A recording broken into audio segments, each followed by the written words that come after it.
Haleluya, haleluya.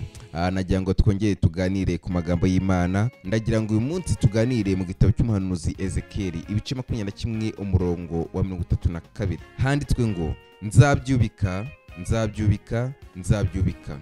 Nabyo nibizongera kubaho kugeza igihe nyirabyo bifitiye ubushobozi azazira, nanjye nzabimuha. Reka tuganire kuri aya magambo. Nzabyubika kugeza igihe nyirabyo azaza. Iri jambo ryavuzwe n'Imana binyuze kuri Ezekiyeli igihe cy'akaga mu gihugu cya Isiraheli, atari nawe ngombwa kuyicaraho.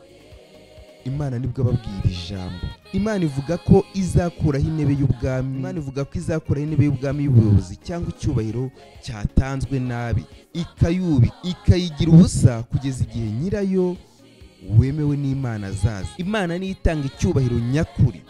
Haleluya.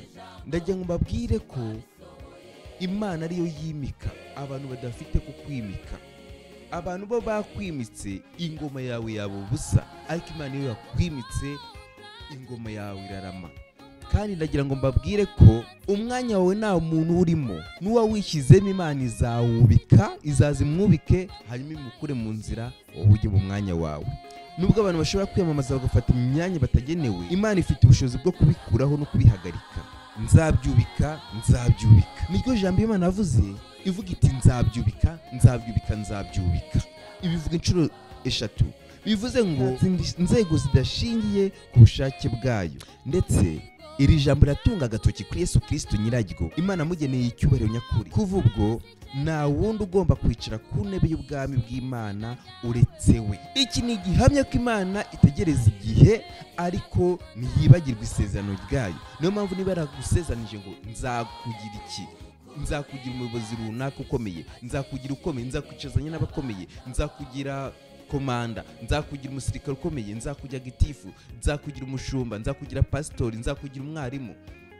Imana irinda isezerano ryayo ibihe birebire kugira ngo izabisohore. Kabone naho wakora ikizamini, wenda uraba diregiteri ahantu runaka, hanyuma umwanya wakagira ujyamo, uwo nta ngoma ye izarama, ahubwo Imana izaziyikureho, hanyuma itegereze wowe nyirayo.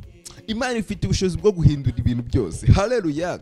Niba ari icyubahiro cyangwa ubuyobozi wari warimuriwe cyangwa warambuwe mu buryo butari byo, tegereza kuko igihe cyawe kiri hafi. Imana ikura hasi ariko inashyira hejuru uwo yitoreye. Reka twizere twihanganye, twubahe igihe cy'Imana.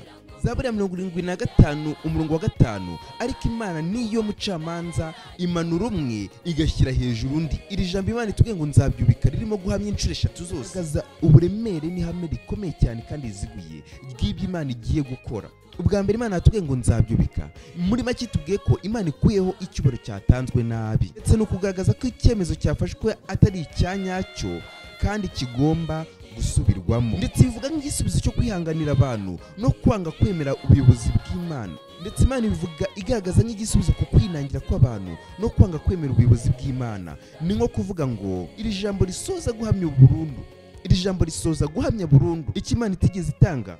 Nta muntu uzagifata ngo agire ngo ni iki. Ndetse uyu murongo urangira uvuga ngo nibizongera kubaho igihe nyirabyo ufite ubushobozi azazira, nanjye nzabimuha. Muri make bavandimwe, icyubahiro kituruka ku Mana ni kiramba. Niyo mpamvu Sawuli atigeze atinda ku ngoma. Ari abantu batwara imyaka bakagira ijambo bagatinywa, ariko Imana ikaba itarigeze bashyiraho. Ibyo byubahiro ni biramba, kandi ibi bitwigisha kugira ubwitonzi no kutagira ishyari ku by'ubuyobozi. Kandi ni Imana ibyizima, ibintu bisa n'ibivaho, icyubahiro wari ufite kigahagarikwa, inzozi zigahagarara, imigambi ikazimira. Icyo gihe ni kiba ari icya burundu, ahubwo kiba ari igihe cyo gutegereza nyirabyo ya ntego nyakuri Imana yakugambiriye. Mu buryo bw'Umwuka Wera, iri jambo rigerekeje kuri Yesu. Niwe ufite ubushobozi bwo kwicara, niwe nyiri intebe wihariye, kandi n'igihe cye cyarageze. Uko intebe y'abantu izubikwa, uko intebe z'abantu zubikwa, ni nako intebe ya Yesu izamukwa. Haleluya. Kuko Yesu niwe nyiri ubutungane kandi niwe nyiri ijambo. Mu butumwa bwiza uko bwanditswe na Yohana, ngo mbere na mbere hariho ijambo, kandi uwo jambo ahoranye n'Imana, kandi no mu byaremwe byose nta na kimwe kitaremwe nawe. Niyo mpamvu intebe y'abantu ishobora kujya hasi ikagwa hasi, ariko intebe ya Yesu igomba kongera ikajya hejuru. Haleluya.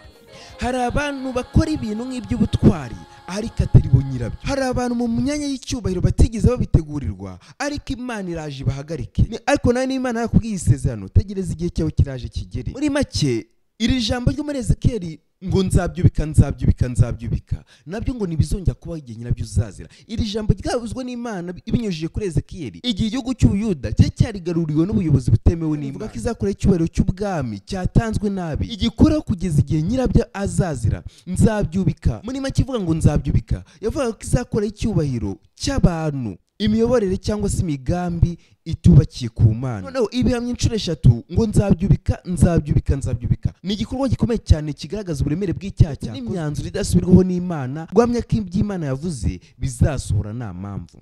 Hari abayobora batari bo bagenwe n'Imana, Imana igomba kubakura mu myanya yabo kubera ko ari umuntu ukubereye mu myanya. Ari ibintu byacu, imigisha, icyubahiro ndetse n'imyanya myiza bisa nk'ibihagarikwa, si uko Imana itabikunze, ahubwo irategura igihe cyabyo cya nyabyo.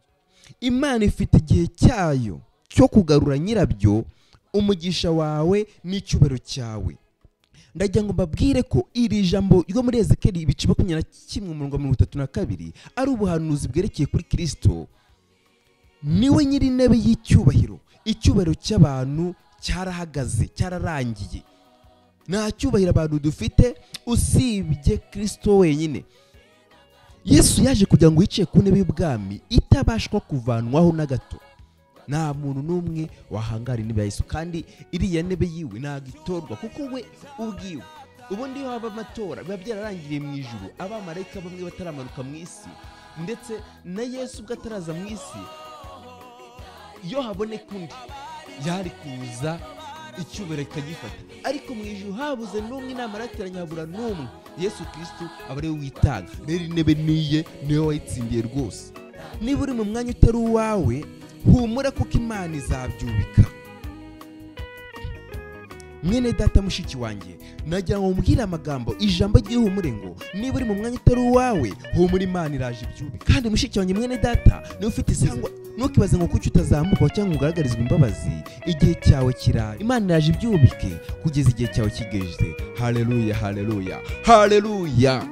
Yesu wenyine niwe wicaye ku ntebe itavaho. Twese tugomba kwemera ko Yesu wenyine niwe wicaye ku ntebe itavaho. Twese tugomba kwemera ko icyubahiro cye ari cyo kizima kandi kidashira.